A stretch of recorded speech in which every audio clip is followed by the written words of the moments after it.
Next session is leveraging new trends and sustainable forms of tourism. And with that, to moderate the next session, ladies and gentlemen, please welcome to the stage the Sustainability and Social Responsibility Program Head at PADA. Big round of applause to Mr. Pavnesh Kumar.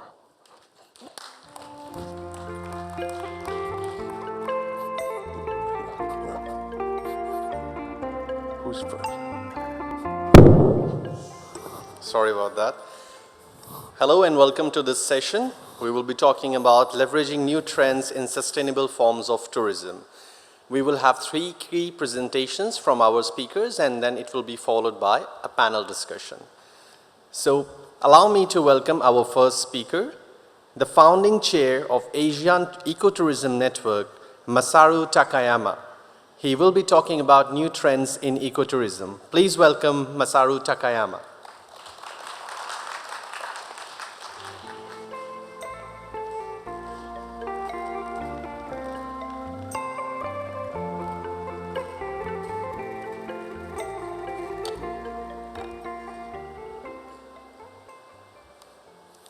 Hello and good afternoon. Are you all awake? The biggest change that I feel from our kind of conference and PATA conference, I have to say that your climate is a little colder. Yeah? And ecotourism is always warm. Anyway, I'm happy to be here back in Borneo. And talking about new trends in ecotourism, which I thought that this is kind of interesting because we've been around for many years now. So I would like to address by, how ecotourism has been evolving since we were born and the latest trends. So my name is Masaru Takayama. I'm with the Asian Ecotourism Network. This ecotourism network was evolved back in 2015, but when we talk about ecotourism society as an organization, back in 1990, institutionalized in the US. So this is an analog paper, we had to scan it, and talking about ecotourism, the society was born. And then 94, ecotourism boomed in Southeast Asia, including PATA conference. I don't know if anyone was there, of course, Peter, enriching the environment. So that was about the environment and tourism in collaboration. And of course, WWF and other WTTC, all these institutions are starting to talk about environment and, of course, tourism. But of course, those times are more focused on environment, not like culture or about the social component that time. 1999, when the International Ecotourism Society coined ecotourism definition, which is widely used still, responsible travel to natural areas that conserve the environment and sustain the well-being of local people. But also to, at the same time, making it clear that sustaining the well-being of local people was of equal importance to conserving environment. So local people has been always involved in terms of ecotourism development. And this is about 2001, talking about Thailand, but it's not limited to Thailand, but I guess Asia as a region, it's the same. The conservation challenge is that the term ecotourism is not new to Thailand or Asia as a whole. It is widely used simply as a marketing tool, and examples that are true to the fundamental principle of ecotourism are sadly few and far between. Many tour operators interpret ecotourism to mean adventure activities in forest and conveniently ignore essential environmental and social considerations. So those has been a problem since, and we're still talking about the same. The concept will be reviewed and the image of the sector will be improved and the contribution of ecotourism to conservation and sustainable development will be enhanced. Yeah, significantly enhanced. 2002, I don't know, Peter, if you're here, there was a Southeast Asia regional meeting in Chiang. A lot of us are there already. And this 2002 was actually the UN year for ecotourism. So when you were in Quebec, in Canada, the World Ecotourism Summit took place. A lot of us were there already. That's 20 years ago. And ecotourism is supposed to contribute to conservation of biodiversity and cultural heritage, sustain the well-being and cultural integrity of local and indigenous people. Hasn't changed anything, right? Including an interpretation, learning experience, involving responsible action on the part of tourists and tourism industry, being delivered primarily to small groups by small-scale businesses. So it's not a mass tourism type of type that we call it ecotourism. Otherwise, it's just going to be nature-based. Require lowest possible consumption of non-renewable resources, stressing local participation, economic benefits, ownership, and business opportunities, particularly for rural and indigenous people. So nothing has really changed, in the 20 years. We still talk about it, and after 5 years, we were in Norway celebrating the 5th year since the International Ecotourism Year. We did have a statement on ecotourism at that time, which you can also download nowadays if you want. And after that, we had a series of ecotourism conferences in our region, Laos, Malaysia, Cambodia, Korea, and the Philippines from 2009 to 2014, almost every year. And it also span out of Asia, of course, California, Kenya, Brazil, Florida, Ecuador, and again, Korea. So all these ecotourism, sustainable tourism conferences have been taking place all over the world.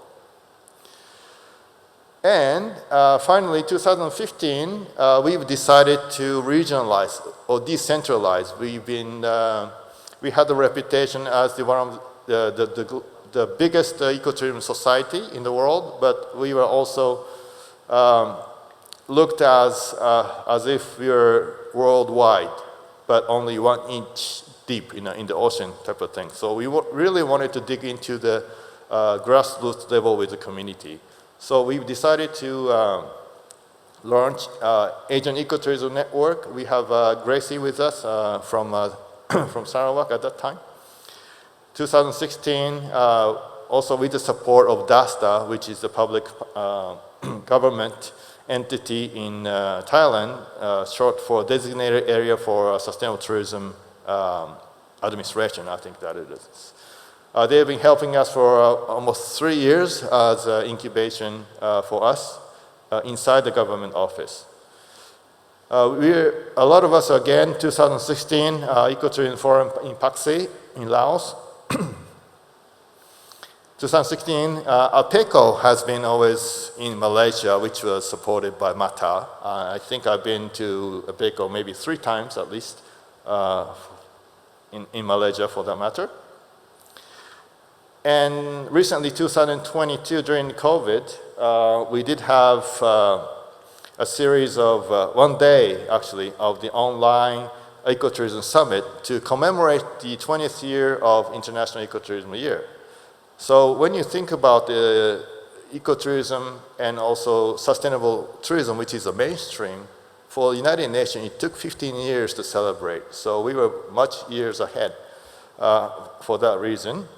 And this time, I think we were able to combine with Indonesia. So we had the Minister of Tourism and Creative Economy presented as a keynote speaker at that time, and also with the Union Minister from Myanmar, but also a keynote speaker for this summit, which is also available on our website. All these episodes are free to be viewed. This year, 2023 AC, after COVID, we were in Philippines. We were also led by the Tourism Secretary of the Philippines, Cristina Garcia Franco, and we did have a daily participant of about 1,000 people for over 3 days, and we had 172 booths. This was the first green travel mart, and our booths were actually outside, and all made out of bamboo, We never used air conditioning. Everything was, of course, organic and all vegetable. We also have all the presentations, which was one full day. It's also available on our website now to be viewed. And just last month, we were also in Indonesia, and this was also, again, by tourism minister of Indonesia presented. We had a hybrid conference, took place, and we had about 300 people present that time.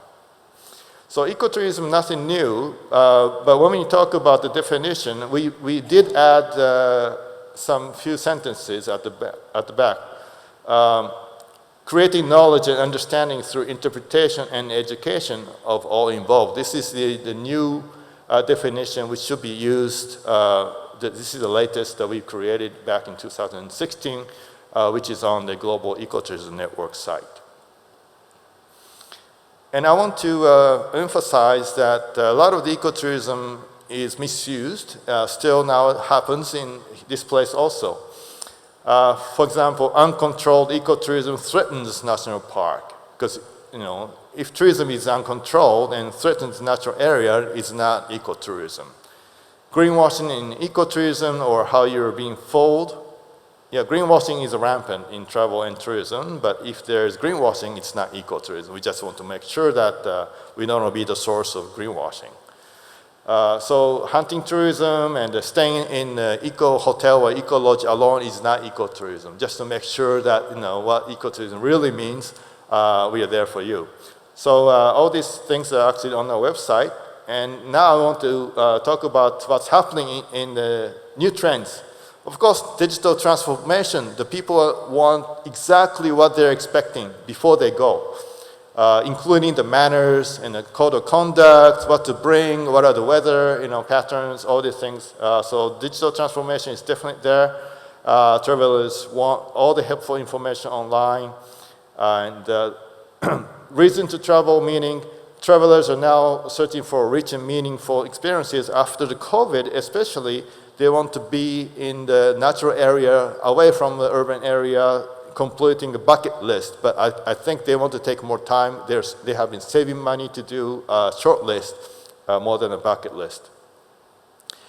Workation or leisure, a lot of travelers are now taking advantage of fully remote or even hybrid work at any location they want.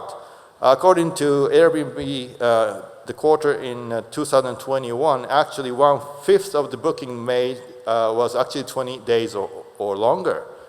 And half of booking made was actually a week or longer. So you can really reach out to these segments of people who are looking into leisure, that you can really have them live in your places and at the same time work and also enjoy nature.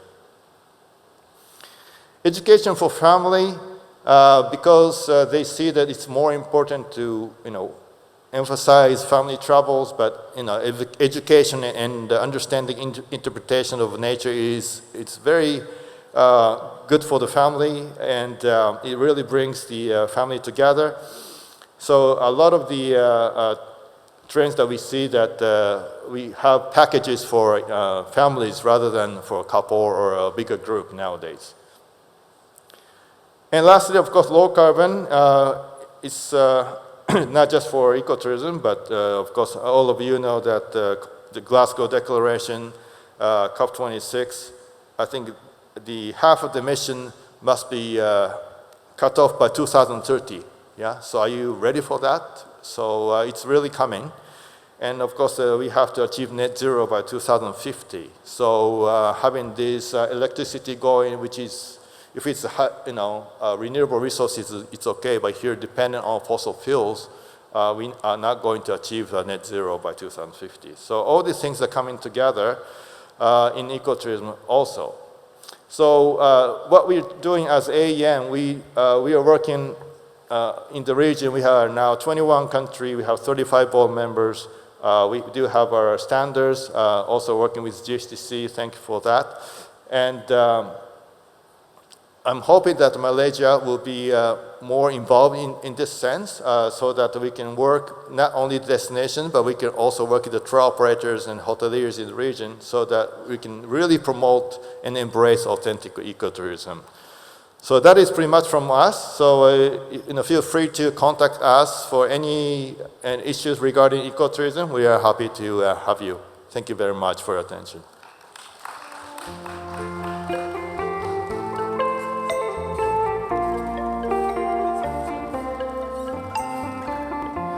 Thank you, Masaru, for that wonderful presentation. Now, we would like to invite our second speaker, Regional Director, APAC Adventure Travel Trade Association, Hannah Pearson. Please welcome Hannah Pearson.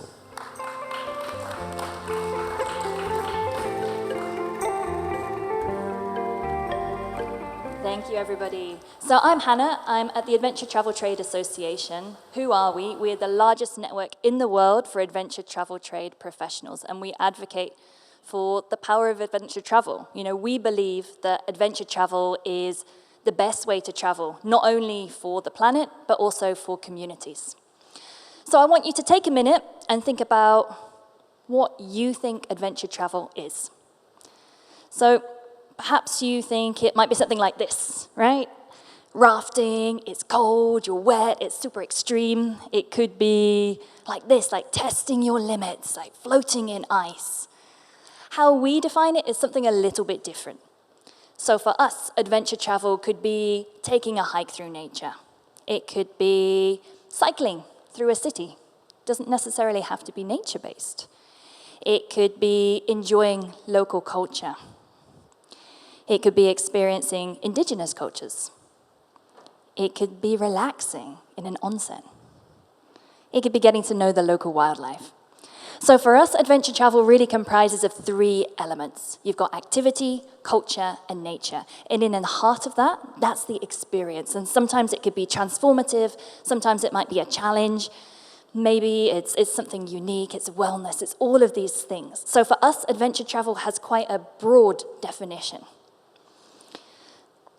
And like I said, we think adventure travel is one of the better ways to travel. Why? Well, have a look at these stats, right? So 65% of the revenue generated by adventure travelers stays within the community. Compare that to mass tourism, just 14%. So there's this really big difference in terms of that, in terms of the number of jobs that it employs within the community as well. So what are the latest adventure travel trends? What are we seeing kind of coming out of the pandemic? Well, this is a survey that we do every year. This is actually from 2022 still. Our 2023 is going to be released in 2 weeks' time, so we've just missed that. But you can see, these are the trends. It's all about custom itineraries. It's about greener sustainability, which is exactly what we're talking about, and that's at the heart of adventure travel. It's about slow travel, going to remote destinations. It's about wellness. It's about going out with your families. How about in terms of motivations? Why are people taking these adventure travel trips? Well, for new experiences, of course, that novelty, and particularly after the pandemic, right? Everybody's after something new. They want to go see something new. But here you can see there's really a lot around culture, right? Number 4, cultural encounters. Number 6, cultural. Number 3, traveling like a local. It's that need to interact with people. And what are the top activities that people like to do? The top one, and this is new for last year, and it'll be interesting to see if it's the same for this year, but that's e-biking. E-biking actually is the top activity. Before it was always hiking, trekking, walking, and last year e-biking jumped to the top. But you can see there's a lot of safaris, there's gourmet gastronomy, which is perfect, right? What we were just talking about, wellness again, and snowshoeing. That's also a new one that's come in. Perhaps not so relevant for Sarawak, but, you know, APAC, we still have plenty of snowshoeing opportunities here too. And for me, this is always a really interesting slide, right? What are the top trending activities by region? Look at Asia.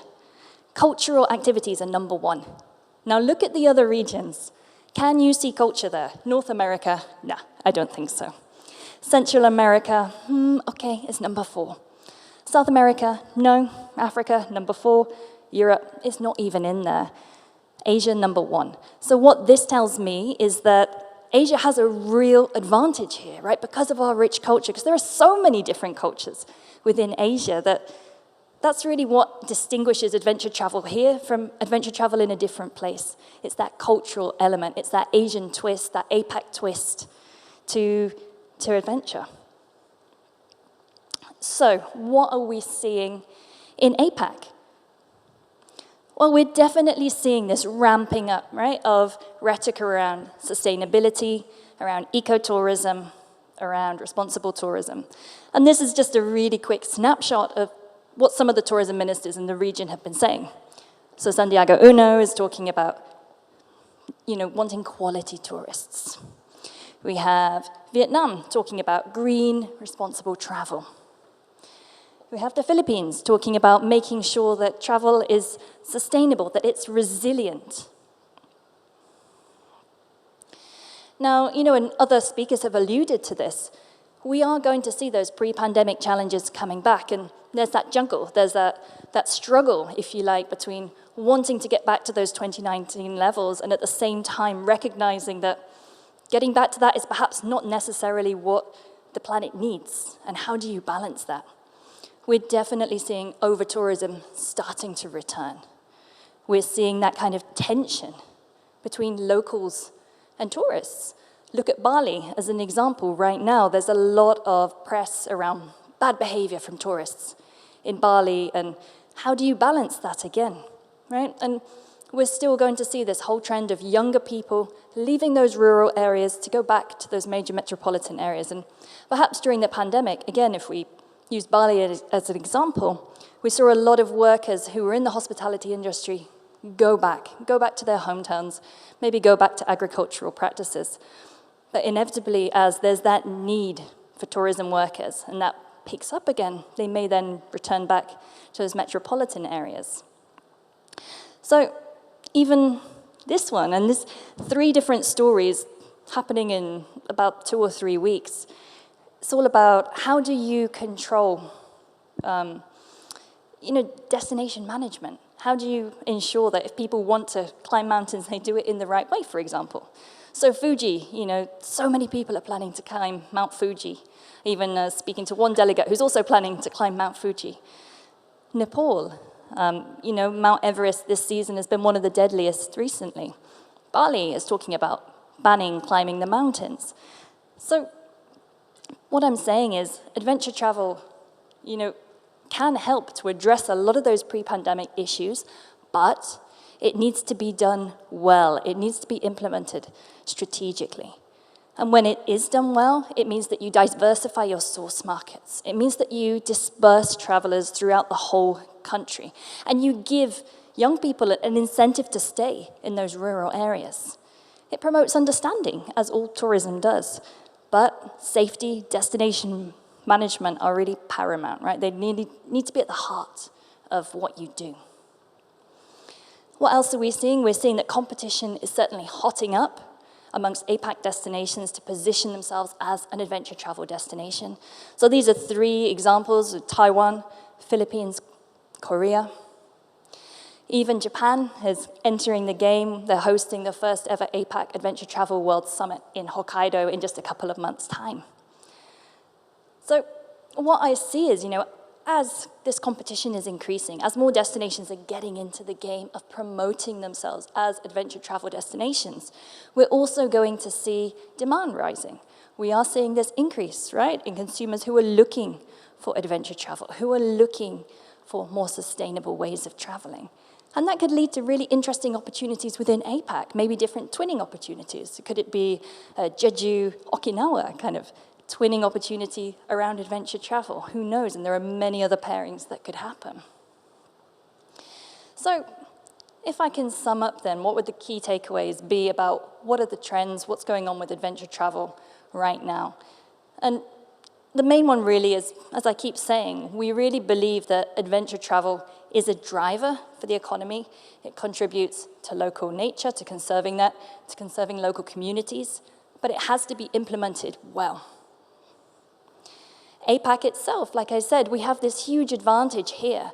We have all of this culture that we can use and we should use it to really make adventure travel here unique to other regions. That's our selling point.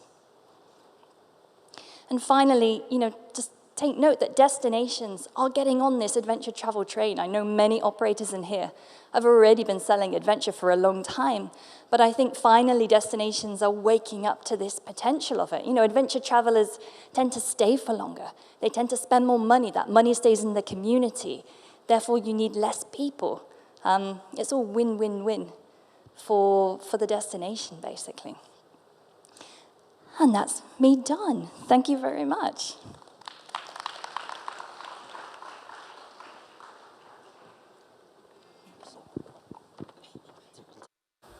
Thank you so much, Hannah, for that wonderful presentation.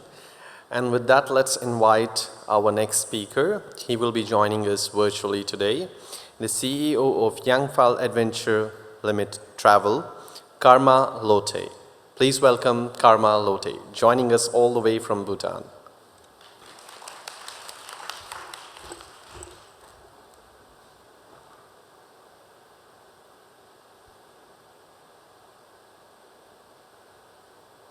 All right, because I'm joining virtually all the way from the Himalaya, the first order of the day is to ask if I can be heard properly there.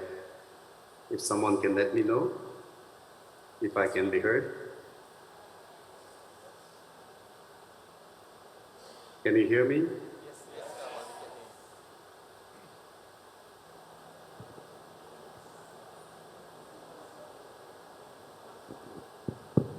Yes, Karma, we can hear you. You're perfectly audible.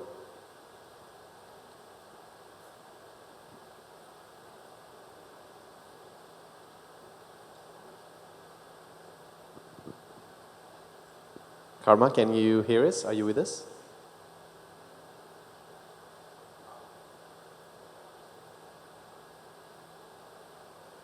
Probably you're on mute.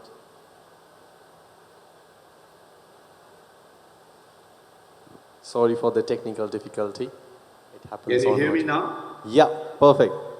All right, great. I was just saying thank you for the introduction. I was supposed to be there in person, but unfortunately I'm here in Bhutan. Nonetheless, very happy that I'm able to participate in this presentation. Thank you to the two former speakers who had great presentation about ecotourism and adventure tourism. And some of my slides may overlap a bit with Hannah's presentation. But nonetheless, my topic is wellness tourism and the rise of sensory nature activities, which is a very interesting topic in today's world of tourism, and particularly for us here in Bhutan when we are trying to attract tourism for wellness and sensory nature activities. So because I have just 10 minutes, I'm going to rush through, and if you have some questions, I will get at during the panel discussion. So, firstly, the Global Wellness Institute defines wellness tourism as travel associated with pursuit of maintaining or enhancing one's personal well-being. This is recognized all over the world of what is said here. Our visitors needs to be looked after for their personal well-being, which is really, really important. And what you see at the back there is the Tiger's Nest Temple in the Kingdom of Bhutan, which is located about 3,000 feet above the valley floor, and we take a lot of tourists there because this is a very important place founded back in the 8th century by our patron saint we call Guru Rinpoche.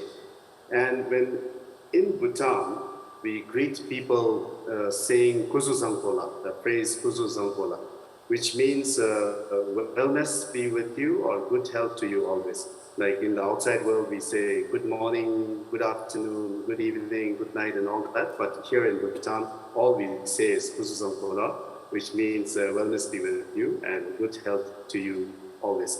And I found this important to let you know about this because every culture, every tradition, every destination will have their own way of greeting people that visit your country. Now, going back to the rise of the sensory nature activities, It's about going back to your ancient tradition. Because nowadays people tend to say wellness is all about going to a spa, going to a therapy, going to a massage, and doing certain things. But I think actually it is very important to know that there is a quick rise of sensory nature activities that every tour operator or a hotel or a destination that needs to activate all these products that are from the ancient times to this day that becomes relevant to wellness. So what you see here on the top right hand side, the man is actually heating the stones from the mountains of the eastern Himalaya that have been brought down by the river, from the glacial river, all the way to the valley. And when we heat the stone, the minerals inside are activated. And then what we do is we take an iron clamp and then dip it in the wooden tub that is seen on the left-hand side. And when that happens, the stone gets plunged into the water, and then there's a rumbling sound, and then the mineral ooze out and flow to the next chamber where people soak there. And you see some flowers there and some greens there. The flowers are the herbal flowers that we insert in the tub. And the greens are the Artemisia plant leaves that are really good for healing your joint aches, your back aches. It creates an aroma which is good for sinuses and good smell around and all those things. And people really seem to like such things because it becomes very sensual, and all those activities that goes around there, it's all your five hearing, sight, feel, and all those things come alive there. So these are the things that we need to, as a destination or as a product, come up with this in today's world, because although it's very ancient, it is becoming relevant. It's all about now formalizing it and offering to our guests. And this is a heritage hotel in Paro that our company owns. What we do here is, like Hannah has mentioned in her presentation, when the guests come to a destination, it's all about cultural immersion, experiencing the local tradition, be it a festival in a ground like that, be it a cooking class in a ground like that, be it a sports activity, walking around, all of this, your sensory nature activities that you have, if you have in such a place, then you are also able to retain people for a little over 5 to 7 nights, so which is good for the business. And this is a couple that came to do a wedding in this heritage hotel, and it's a very lovely photo of that, which I wanted to share with you all. I put 6 slides together here because of the interest of time.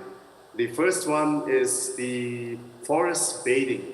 Bhutan is known for 72% forest cover, and our constitution decrees that we should have 60% forest cover at all times. And we have miles and miles of virgin forest where we take people to walk through the forest, hike, and at the end of the day, they become very refreshed, they become very activated, motivated to do another thing the next day, and they sleep well and wake up well and all that. The next slide next to that it's about astronomy tourism. When you talk about sensory activating the senses and all that, it's not only about day activities. There are so many other night activities, but among them is also the astronomy tourism. Bhutan during the winter time is nothing but blue sky, and because we are in the Himalaya high up, the stars appear to be very close by, and you can study the stars and meditate and do what you need to. The next one is the monks that come and be with our guests, making the ceremonial ritual cakes with all those colored butter and the dough. It's like kids playing with the Play-Doh, but it is cultural, traditional, and ceremonial. And our guests also get to make these things with monks chanting in the background. On the bottom left-hand side is the Himalayan river that flows down the stream after a big hike. The people can immerse their feet and activate all their senses from toe to the head. Of course, the next one is most destinations have is a breakfast at sunrise or a meal at sunset. We're going up high in the mountains and all that. The other one, the next one is me with some guests, and it's with a 90-year-old healer. All the activities that I have told you so far, he is an expert in such things. We find such people to be with us to elevate the aspects of tourism and its activities. So with this, I come to my last slide, which is the Snowman Trek. It's a month-long trek in the Kingdom of Bhutan. It's high up in the mountains. There are about 5 of the 17,000 foot passes that we have to go over. People do come for that, but they are also tired, their fatigue becomes monotonous for them and all that. So it is important the tour escort or the guide or whoever creates certain sensory activities even in the mountains. And this is what I have done when I was in the mountains with them. And this is just a few seconds video. I would like you to watch it with me here.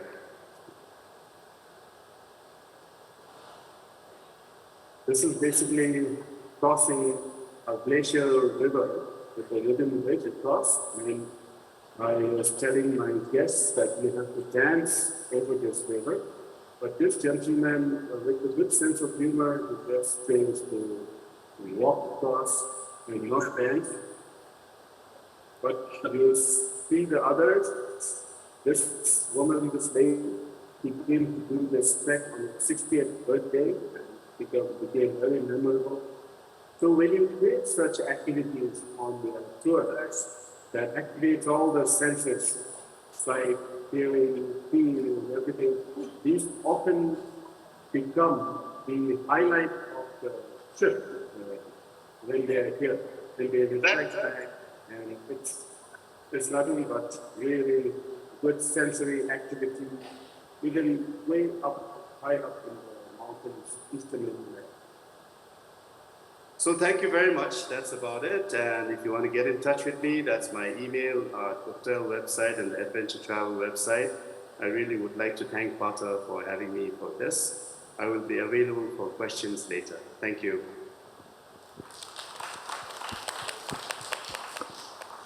Thank you so much, Karma, for the wonderful presentation and joining us. Now let's move to the panel discussion. So the first question is for you, Mr. Masaru. Could you tell us about some innovative practices that are shaping the future of ecotourism in Asia? Innovative practices? I think in ecotourism,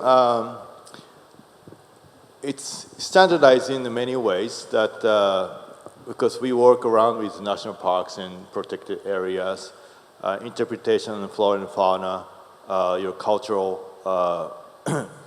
uniquenesses needs to be underlined.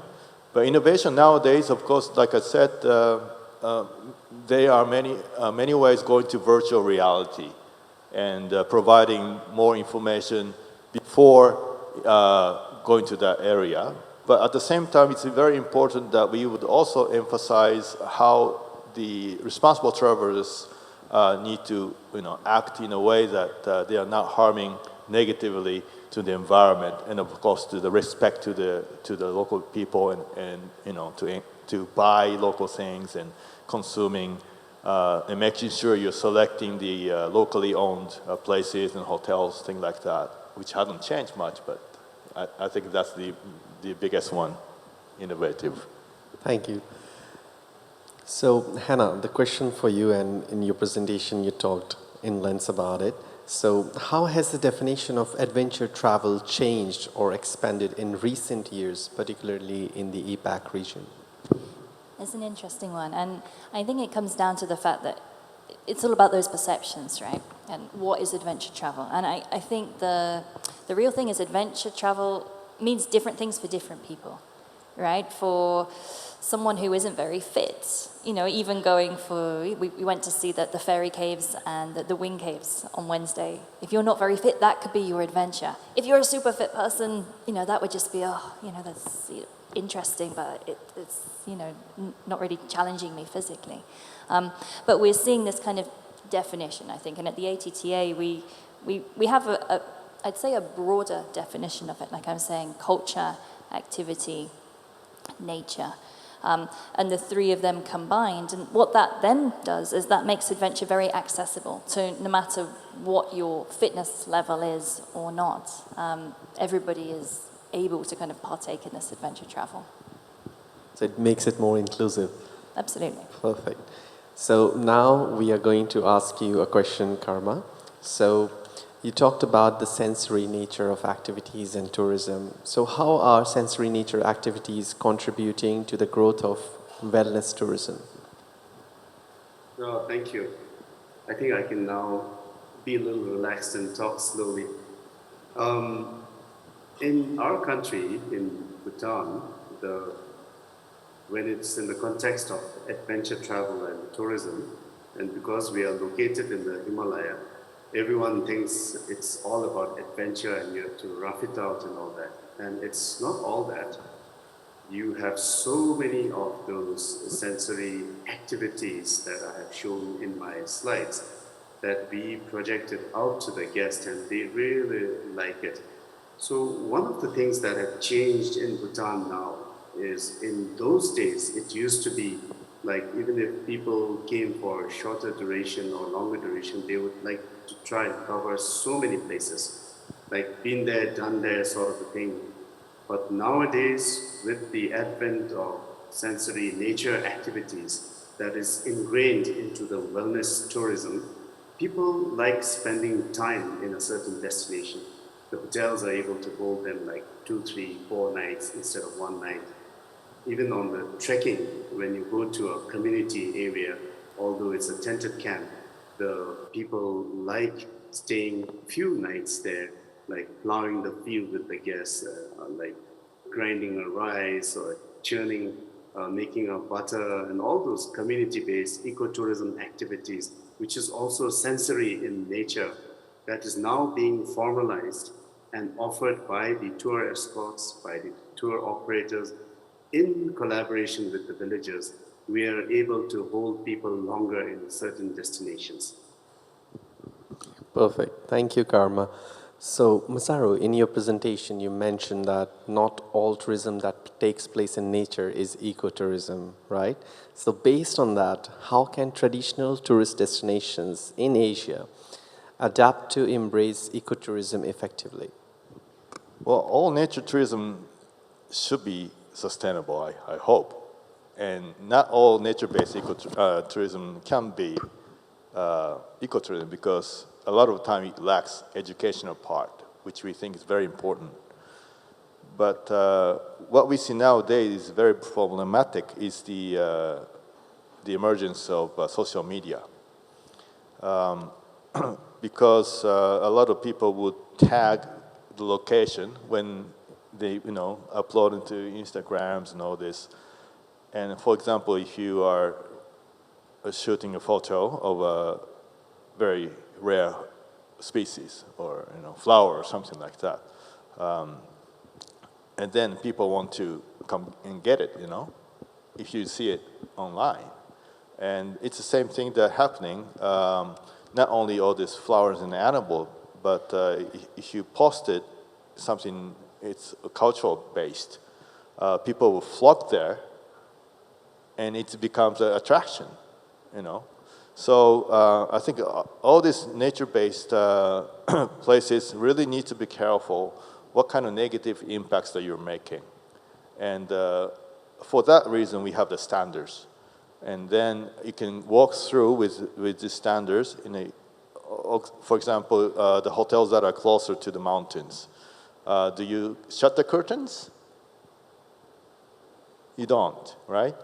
Because there are nocturnal animals out there, and you want to be good for the nocturnal animal. But at the same time, for hotels, actually they are saving money for making a buffer zone your aircon is more effective with the curtains shut down, rather than having to open all those windows. So all these things that can be utilized in all nature-based tourism to be more sustainable, and you can be a part of responsible tourism. Perfect. Now, Hannah, Masaru just mentioned a number of things about how to be more responsible, and I would like to ask you this question. Could you share your thoughts on how the adventure travel industry can balance the demand for thrilling experiences with the need for environmental conservation? Yeah, I mean that's really at the heart of it, and adventure travel is, you can't have adventure travel without nature, without the environment, and it's like what Masaru was saying, that you need to have those proper regulations and guidelines put in place that people understand, both the businesses that are operating, but also educating, like you were saying, it's about education, it's educating the tourists who are coming in as well. Oh, don't touch that, or oh, you probably shouldn't take a picture of that with a flash because that's not a great thing to do. So it's a balance. And, I was saying one of the advantages is, yes, you can revitalize that rural economy, right, by encouraging adventure travel to go to those destinations, but you need to make sure that that infrastructure is in place in a responsible, in a sustainable way to be able to support that, whether that's by putting on quotas, whether that's different ways of doing it, but you have to be very respectful, I think, of the environment that you're operating in, because very quickly it can go downhill, and that beautiful environment that was the highlight of having that adventure activity there can be gone, if you're not careful. Absolutely. So, Karma, it's going to be slightly difficult for you, the next question, because we have had references from ecotourism and now adventure. So the question for you is, what strategies can be employed to ensure that sensory nature activities are both enriching for tourists and sustainable for the environment? Thank you. Yes, this is a very important question for any destination, and I can reflect it back to our tourism destination in Bhutan to activate those sensory nature activities and all. Till now, more or less, prior to the pandemic, it has been more or less like we invite guests into the country and we offer just the normal traditional sightseeing, hiking, walking through our country, a place, meeting the people, and just moving on. And as I mentioned at that time, now it's all about trying to take it slow. At this stage in the world, everyone is more or less stressed or fatigued somewhere or the other. We also have visitors, including yourself, the people that come to, I mean the humans, some of our sensory nerves and all sort of shut down. All five senses are not active all the time.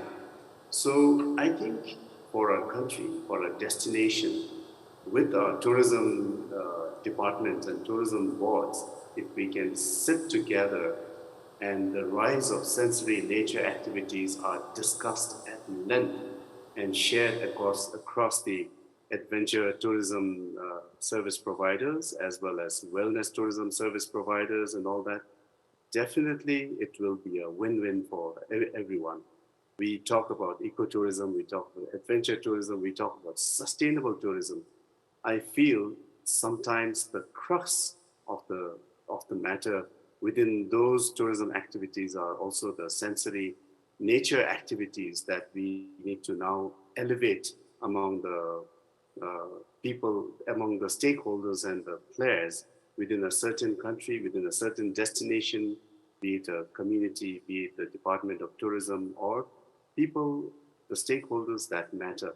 We really need to discuss it and come up with certain products that can be marketed and promoted to people that are coming in.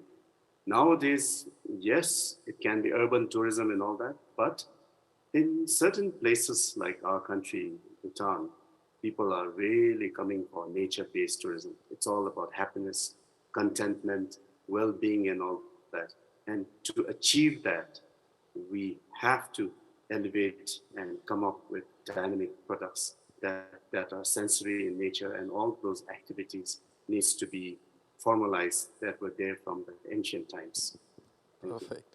No, this is very enriching and engaging discussion, but we are running out of time. So I still have three questions. So let's go rapid fire style for this one. So the first one is for you, Masaru. What do you think is the most important step that needs to be taken to ensure the sustainability of ecotourism? Okay, it's not just ecotourism. You have to be having your lifestyle sustainable. You cannot be sustainable just during your ecotourism, you know? So don't use plastic or, go vegan, all this stuff must be applied daily, whenever you can, not just tourism. So that's our message. Perfect. The question to you, Hannah, is what role does local culture play in the development of new adventure travel experiences in Asia Pacific? I think it's quite similar to what Kama was just saying in terms of getting that local cultural immersion. And as I was showing in the data, right, that culture is the number one differentiator really for Asia. And I think it's about the people. Travel is always about people, and adventure travel is about people too. In a way, it's even more intensive because often you're there in a small group, you're much more dependent perhaps in traveling with a guide, and there's that level of interpretation about understanding what's going on. But it's about that interaction and trying to make sure that everyone who's taking part in adventure travel kind of gets that chance to interact with one another. Truly said. Karma, the last question to you. How does wellness tourism and particularly the rise of sensory nature activities influence local communities and economies? Well, that is great question. And I was telling you, all those sensory nature activities are something that has always been there from the ancient times, from the previous times. And suddenly, the communities coming to know about that these sensory activities that are already existent in the community are a tourism product, and they're attracting guests to their region and to their community, to engage them and to really activating all their five senses, and then to get rid of their stress, fatigue, sustainable tourism, and also refreshing, resetting, and all that. When the community understands that, they're all very excited, and they can work hand in hand with the tourism service providers, with the hotels, with the guides and tour escorts and all that. So it is becoming a great win-win situation. I myself personally very excited after this workshop to take all these things forward, discuss with our Department of Tourism, with the stakeholders, and take it to next level. Thank you. Perfect. Thank you. Thank you, Karma. So, ladies and gentlemen, this brings us to the end of this particular session. A huge round of applause for our speakers, Masaru, Hannah, and Karma. Thank you.